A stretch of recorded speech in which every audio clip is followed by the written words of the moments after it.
સુરતમાં gas સિલિન્ડરમાં blast થતા 7 લોકો દાઝ્યા છે। અશ્વિની કુમાર ફૂલપાડા વિસ્તારના કૃષ્ણા કોમ્પ્લેક્સનો આ બનાવ છે। ગેસ લીકેજ બાદ સિલિન્ડરમાં વિસ્ફોટ થયો હતો। તમામ 7 દાઝેલાઓને સ્મીમેર બાદ કિરણ હોસ્પિટલ ખાતે ખસેડવામાં આવ્યા છે। બીજા માળે ફ્લેટમાં ભાડુઆત તરીકે રહેતા 7 લોકો દાઝ્યા હતા। સવારે 6 વાગે આ બનાવ બન્યો। બ્લાસ્ટ બાદ ફાયરની ટીમે આગ પર કાબુ મેળવ્યો હતો। ગેસ સિલિન્ડરમાં બ્લાસ્ટ થતા 7 લોકો દાઝ્યા હતા, સાથે ને ગંભીર ઇજાઓ પહોંચી હતી, જેના દ્રશ્યો પણ સામે આવ્યા છે। અને આ ગેસ સિલિન્ડર બ્લાસ્ટ થતા ઘરમાં પણ ઘરવખરીને ભારે માત્રામાં નુકસાન પહોંચ્યું હતું। सुबह खाना बनाने के लिए हटा था, गैस ब्लास्ट हो गया था। फिर उसके बाद जैसे फोन गया, मैं आया दरवट मार के। उस समय तक जिम खुल गया था। जिम बोला है वो गैस में आने वाला रहता है ना, उसी से थोड़ा मारा आग भी गेट के पास, तो किसी तरह जान बचाया। સુરતના અશ્વિની કુમાર રોડ પર આવેલા કૃષ્ણા કોમ્પ્લેક્સના બીજા માળે આવેલી લોજમાં આજે વહેલી સવારે ગેસ લીકેજ થતાની સાથે આગ લાગી હતી અને આગ લાગવાને લઈને અહીંયા લોજમાં કામ કરતા 7 વ્યક્તિઓ શરીરે દાઝી ગયા હતા। ઘટનાની જાણ સ્થાનિક લોકોએ ફાયર વિભાગને કરતા ફાયર વિભાગનો કાફલો ઘટનાસ્થળે દોડી આવ્યો હતો અને તાત્કાલિક તમામને સારવાર અર્થે હોસ્પિટલ ખાતે ખસેડવામાં આવ્યા છે, જેમાંથી 2ની હાલત ગંભીર હોવાની જાણકારી મળી રહી છે। કહી શકાય છે કે મકાન માલિકે મકાન લઈને ભાડે આપેલું હતું ને અહીંયા શ્રમજીવી એટલે કે ઇન્ડસ્ટ્રી ટેક્સટાઇલ ઇન્ડસ્ટ્રીમાં કામ કરતા શ્રમિકો રહેતા હતા અને અહીંયા જ અલગ અલગ શ્રમિકો માટે જમવાની વ્યવસ્થા કરવામાં આવતી હતી। એવી આ ગેરકાયદેસર લોજ ચાલતી હતી અને તેમાં આગ લાગતાની સાથે જ કહી શકાય કે અંદર રહેલા 7 લોકો શરીરે દાઝી ગયા હતા। ફાયર વિભાગે અહીંયાથી 2 થી 3 ગેસના બાટલા પણ કબજે કર્યા છે। આ ઘટના બને છે ત્યારે પછી ફાયર વિભાગ ઊંઘતું ઝડપાય છે અને ફાયર સેફ્ટીની વાતો કરવામાં આવતી હોય છે, પણ મકાનનું ભાડું ખાવા માટે મકાન માલિકે જે પ્રકારે અહીંયા કારીગરોને રાખ્યા હતા અને આગની ઘટના બનતા 7 લોકો દાઝી ગયા છે। 2ની હાલત ગંભીર હોવાનું જાણવા મળ્યું છે। જોકે આ મામલે પોલીસે ગુનો દાખલ કરી તપાસ શરૂ કરી છે। એફએસએલની ટીમની મદદ પણ લેવામાં આવી રહી છે। કેમેરામેન ભરત બ્રહ્મભટ્ટ સાથે કીર્તેશ પટેલ, ન્યૂઝ 18 ગુજરાતી, સુરત। વર્દીમાં એક નકલી પોલીસ કર્મીને વર્દી વિનાના અસલી પોલીસ કર્મીએ ઝડપ્યો છે। આ દ્રશ્યો જોઈને તમને લાગશે કે આમાં પોલીસ કર્મી ખરેખર કોણ છે, પરંતુ વાત જાણે એમ છે કે સ્ક્રીનમાં વર્દી સાથે દેખાઈ રહેલો આ શખ્સ પોલીસ કર્મી નથી, પરંતુ આરોપી છે। હકીકતમાં અસલી પોલીસે પહેરવાની આ વર્દી નકલી પોલીસ કર્મીએ પહેરી છે। ત્યારે સવાલ ઉભો થાય છે કે અસલી પોલીસ કર્મીઓ વર્દી ક્યારે ધારણ કરશે? પોલીસની ખાકી વર્દી પહેરી આરોપી આંટા ફેરા મારતો નજરે પડે છે। ત્યારે અમરેલી બસ સ્ટેન્ડ વિસ્તારમાંથી અમરેલી એલસીબીએ નકલી પોલીસે દબોચી લઈને કાર્યવાહી હાથ ધરી છે। નકલી પોલીસકર્મી પોલીસની વર્દી ધારણ કરી લોકોને લૂંટતો હતો। આરોપી રાહુલ વસાવા પાસેથી ગુજરાત પોલીસની વર્દી, કેપ, બૂટ સહિત 4000 રૂપિયાનો મુદ્દામાલ કબજે કરવામાં આવ્યો છે। આ યુનિફોર્મ પહેરેલ વ્યક્તિની પૂછપરછ કરતા પોતે ઉમેશ રાહુલ વસાવા તાપી જિલ્લાના વ્યારા ખાતે રહેતો હોય, પોલીસ તરીકેની કોઈ પણ પ્રકારનું આઈડેન્ટિફિકેશન ધરાવતો ન હોય, તેમ છતાં police uniform, police belt, police cap અને પોલીસના શૂઝ પહેરીને ફરતો હોય અમરેલી સિટી પોલીસ સ્ટેશનમાં બીએનએસ કલમ 205 મુજબ એના વિરુદ્ધ ગુનો દાખલ કરવામાં આવેલ છે। અરવલ્લીના માલપુરમાં અસામાજિક તત્વોનો આતંક સામે આવી રહ્યો છે। માર્કેટયાર્ડમાં 2 શખ્સોએ વેપારી પર હુમલો કર્યો। વેપારીની દુકાનમાં ઘૂસી પાઇપ વડે માર માર્યો।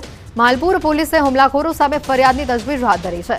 વેપારીની આરોપીઓને ઝડપી લેવાની માંગ છે। આજે હુમલાના વિરોધમાં વેપારીઓ માર્કેટયાર્ડમાં એકત્રિત થશે। વેપારીની આરોપીઓને ઝડપી લેવાની માંગ સામે આવી રહી છે। માલપુરમાં સામાજિક તત્વોનો આતંક સીસીટીવીમાં કેદ થયો છે। સીસીટીવી ફૂટેજના આધારે પોલીસે સમગ્ર મામલે કાર્યવાહી હાથ ધરી છે।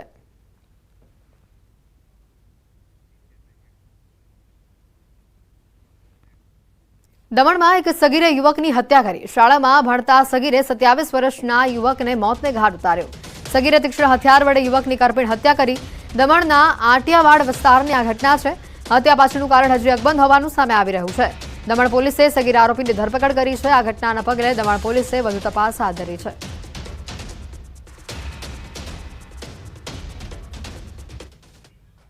અમદાવાદના ઇસનપુરમાં અસામાજિક તત્વોનો આતંક સામે આવી રહ્યો છે। આ આતંક મામલે પોલીસે 3 આરોપીઓની ધરપકડ કરી હોવાની વિગત છે। પૈસાની લેતી દેતી મામલે 2 જૂથ આમને સામને આવી ગયા હતા। 12 નવેમ્બરે 2 જૂથ વચ્ચે થયેલા ઘર્ષણનો વિડીયો સોશિયલ મીડિયા પર વાયરલ થયો હતો। વાયરલ વિડીયોના આધારે પોલીસે ફરિયાદ નોંધી કાર્યવાહી હાથ ધરી હતી। પોલીસે આરોપીઓની ઓળખ કરીને 3 આરોપીઓની ધરપકડ કરી છે, જ્યારે ફરાર આરોપીઓની શોધખોળ શરૂ કરવામાં આવી છે. સેટેલાઇટમાં રહેતા કેવિન પટેલે ઇસનપુરમાં રહેતા પોતાના મિત્ર ચિરાગ દેસાઈને 10 લાખ આપ્યા હતા, પરંતુ ચિરાગ દેસાઈએ રૂપિયા પરત ન કરતા બંને વચ્ચે ફોન ઉપર શાબ્દિક બોલાચાલી થઈ, જેની અદાવત રાખીને કેવિન પટેલે પોતાના મિત્રોને લઈને હથિયારો સાથે ગાડી લઈને ઇસનપુર આવ્યો અને બંનેના મિત્રો વચ્ચે અથડામણ થઈ હતી. અથડામણમાં 2 વ્યક્તિ ઘાયલ થયા, જેઓને સારવાર માટે ખસેડાયા હતા. મામલામાં છે બે મિત્રો વચ્ચે ફોન ઉપર અગાઉ બોલાચાલી થયેલ અને બંને આપણા મિત્રોને બોલાવીને ઇસનપુરમાં નારોલ જંકશન ઉપર બોલાવીને જાહેરમાં એ લોકોએ મારામારી કરી હતી. આમાંથી 3 આરોપીઓને પકડી લીધા છે અને આ લોકોને આ સ્થળ ઉપર પણ રિકન્સ્ટ્રક્શન કરવામાં આવશે જ્યારે આ તમામની ધરપકડ થઈ જશે.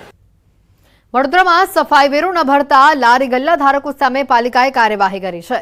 ડભોઈના કાજીવાડા વિસ્તારમાં 25 ઉપરાંત લારીઓ પાલિકાએ જપ્ત કરી છે. સાથે જ ટ્રાફિકને અડચણરૂપ દુકાનદારો દ્વારા મુકાતા સામાન પણ જપ્ત કરવામાં આવશે. પોલીસે સાથે રાખીને પાલિકાની ટીમે કાર્યવાહી શરૂ કરી.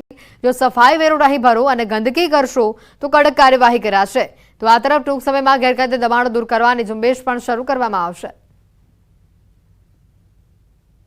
જે સફાઈ ચાર્જ લેવામાં આવે છે તેમાં કાજીવાડા વિસ્તાર અને કડિયાવાડ જે એરિયા છે એમાં સફાઈ ચાર્જ એટલે કે રૂપિયા લારી ગલ્લાવાળા નતા આપતા, જેના અનુસંધાને આજે ખાસા મહિના પહેલા રૂપિયા બાકી હોય નગરપાલિકાએ લારીઓને જપ્તી હુકમ કરવામાં આવી છે.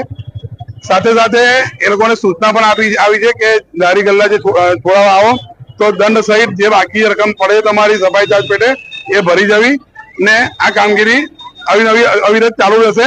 નગરપાલિકા રોજે રોજ એ વેરો ઉભરાવવા આવી શકે નહીં, એ માટેની જે એક વ્યવસ્થા ઊભી કરવામાં આવી છે કે ડભોઈ નગરપાલિકામાં દિવસના ટાઈમમાં ઓફિસ ચાલુ હોય એ સમયે દરેક વ્યક્તિ પોતાનો આવીને વેરો ભરી જાય. એ છતાંય આ લોકો દ્વારા વેરો ભરવામાં ન આવ્યો હતો અને ઘણા સમયથી બાકી હતો, જે કારણે અમે આજે આ કાર્યવાહી કરેલ છે. વડોદરા શહેરમાં કુંભારવાડા ફતેપુરા વિસ્તારમાં દબાણો દૂર કરવાની કામગીરી હાથ ધરાઈ. વડોદરા કોર્પોરેશનને પોલીસ બંદોબસ્ત સાથે દબાણો દૂર કરવાની કાર્યવાહી શરૂ કરી. જેસીબીની મદદથી ગેરકાયદેસર દબાણો તોડી પાડવામાં આવ્યા. દબાણ હટાવવાની કામગીરી દરમિયાન દબાણકારો અને કોર્પોરેશનના કર્મચારીઓ વચ્ચે બબાલ થઈ હતી. પોલીસની હાજરીમાં જ દબાણ શાખાના કર્મચારીઓ અને દબાણકાર વચ્ચે માથાકૂટ થઈ, જે દરમિયાન પોલીસ મુખ પરીક્ષક બનીને ઉભી રહી. પોલીસની હાજરીમાં જ દબાણકારોએ લારી છોડાવી લઈ જવાનો પ્રયાસ પણ કર્યો, તેમજ દબાણ શાખાના અધિકારીઓ સાથે ગેરવર્તન પણ કર્યું. કોર્પોરેશનના અનેક લારીઓ જપ્ત કરી ગેરકાયદેસર દબાણો તોડી પાડ્યા છે.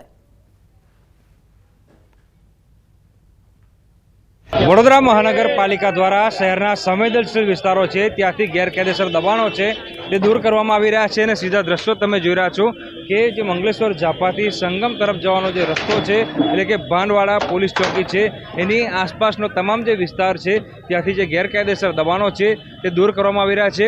ઉલ્લેખનીય બાબત છે કે સૌ કોઈ જાણે છે પ્રમાણે કે અત્યાર સુધી આ જ દબાણકર્તાઓને વડોદરા મહાનગરપાલિકાના જે સત્તાધીશો છે અધિકારીઓ છે તેઓ છાવરતા હતા. આ દ્રશ્યો તમે જોઈ રહ્યા છો. આ જે વિસ્તારોમાંથી દબાણો દૂર કરવામાં આવી રહ્યા છે